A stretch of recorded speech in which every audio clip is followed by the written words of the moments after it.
छोटा सा परिवार रहता था।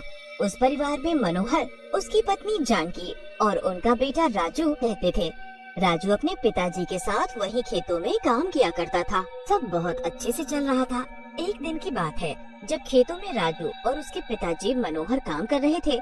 उसी दिन गर्मी बहुत ही तेज होती है। दोनों काम करके एक पेड़ के नीचे बैठ जाते हैं और उन्हें बहुत भूख भी लग रही होती है। तो राजू अपने पिताजी से खाने का पूछता है। पिताजी, मैं खाने का डब्बा खोल लूं क्या? भूख सी लग रही है। हाँ बेटा, भूख तो मुझे भी लग रही है। चल दोनों मिलकर खाना खाते हैं। दोनों खाना खाने बैठते हैं तो गर्मी की वजह से उनको खाने में भी स्वाद नहीं आता। पिताजी, मुझे तो ये खाना खाने का जरा भी मन नहीं है। अरे बेटा, थोड़ा तो खा ले। तूने सुबह से कुछ नहीं खाया। गर्मी की वजह से बुरा हाल है पिताजी। बस मैं पानी पीकर आता हूँ। मुझे नहीं खाना ये खाना। रामू गर्मी से परेशान पानी पीकर आता है और बस काम में वापस लग जाता है। थोड़ी देर में शाम हो जाती है और दोनों घर को निकल पड़ते हैं। रास्ते में राजू को एक जगह काफी भीड़ सी दिखाई देती है। राजू देखने की कोशिश तो करता है पर उसे कुछ दिखाई नहीं पड़ता। राजू वहाँ जाता है तो उसे एकदम ठंडी हवा लगती है। राजू के तो शरीर में जैसे जान पड़ जाती है। वो और आगे बढ़कर देखता है तो वहाँ एक नया ढाबा खुला होता है जिसके अंदर से वो ठंडी हवा आ रही होती है। राजू वहाँ खड़े लोगों से पूछने लगता है। अरे भाई, ये भीड़ कैसी लगी पड़ी है? जरा मुझे अंदर तो जाने दो। अरे भैया, कहाँ चले जा रहे हो? दिखता नहीं लाइन लगी हुई है। पीछे लगो लाइन में। अगर एसी में बैठकर खाना खाना है तो। एसी में?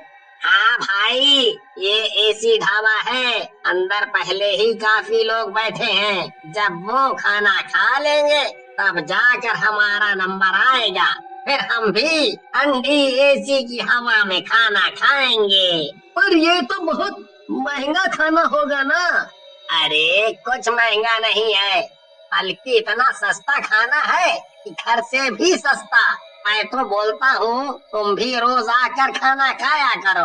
राजू तो ये सुनकर बड़ा खुश सा हो जाता है और लाइन में लग जाता है। अब वो सुबह से भूखा भी होता है तो उससे बिल्कुल सब्र नहीं हो रहा होता। अंदर जाते ही सबके चेहरे पर एक अलग ही खुशी होती है। उनके पसीने तो मानो झट से सूख जाते हैं और बस चारों तरफ ठंडी ठंडी हवा। अरे भाई, ये एसी तो बड़ी ही कमाल की चीज है। पर ये यहाँ इस छोटे से गांव में एसी ढाबा खोला किसने है? एक औरत ने खोला है। देखना, अभी आएगी वो खाना लेकर। हरिया इतना बोलता ही है कि तभी सामने से एक सुंदर सी औरत हाथों में ढेर सारी थालियां खाने से भरकर ला रही होती है। अरे जल्दी जल्दी खाना खाओ, एसी की ठंडी ठंडी हवा में गर्मा गर्म खाना खाओ। आओ आओ, जल्दी जल्दी आओ और भर पेट खाना खाओ। पेट भर कर खाओ और पैसे की जरा भी चिंता मत करो, क्योंकि यहाँ 5 रुपए में भर पेट खाना मिलेगा।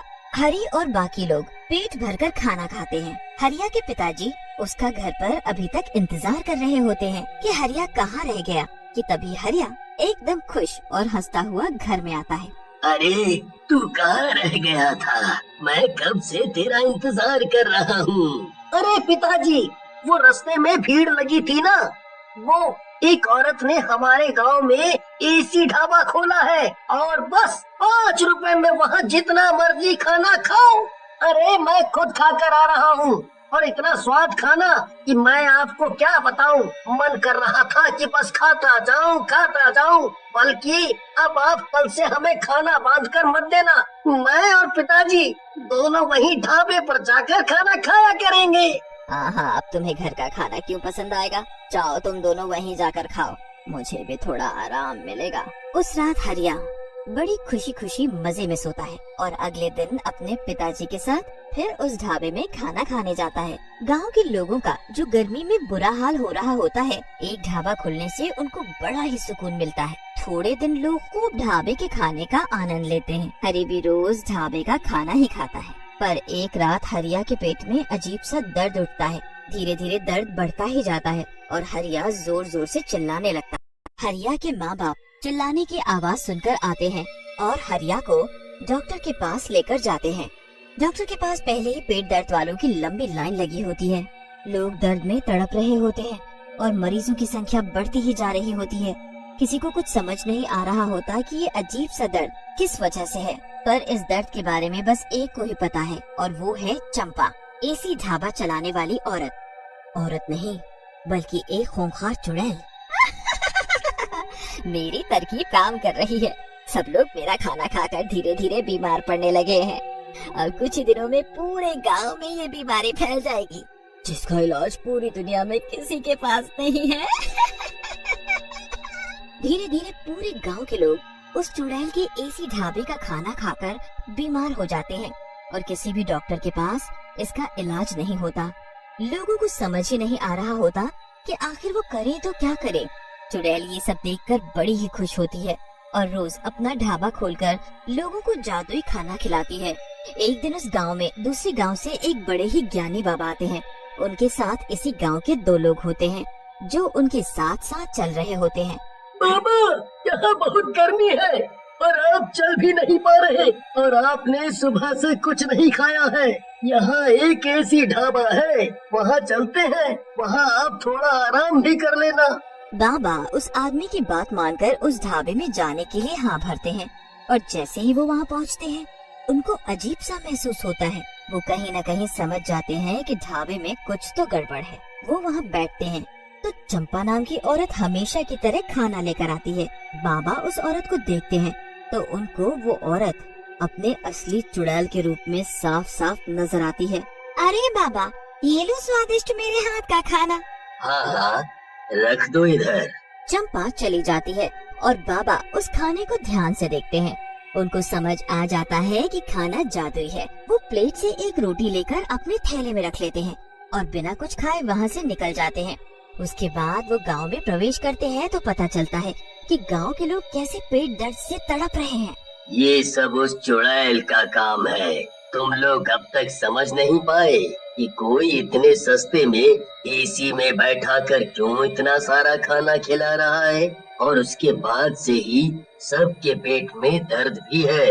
मैं तो उस औरत को देखते ही पहचान गया। ए भगवान, अब हम क्या करेंगे बाबा? आप ही इस चुड़ैल से हमारा पीछा छुड़ाओ और सबको इस बीमारी से मुक्त करो।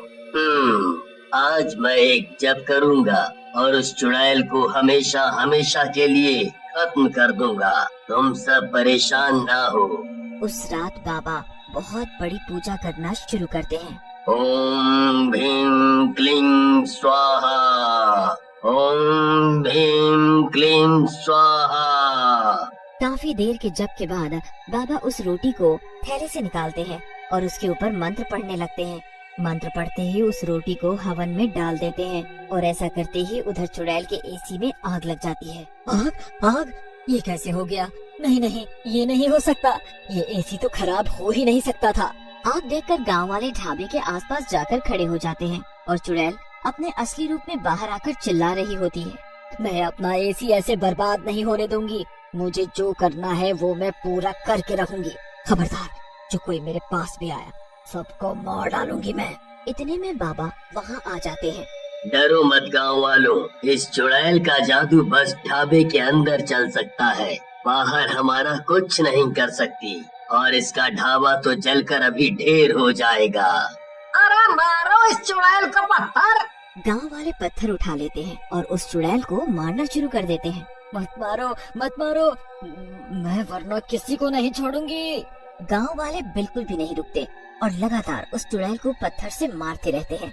चुड़ैल अपने आप को बचाती रहती है पर इतने लोगों में कुछ नहीं कर पाती। वो जमीन पर गिर जाती है और उसकी आंखें बंद होने लगती है। तुम लोगों ने मेरे साथ अच्छा नहीं किया। इतना कहते ही चुड़ैल मर जाती है और राख में बदल जाती है। उसके राख बनते ही सभी बीमार लोग एकदम ठीक हो जाते हैं। पूरे गांव में फिर से खुशहाली आ जाती है। उसके अगले दिन ही गांव में बारिश होती है और लोगों को गर्मी से भी राहत मिल जाती है।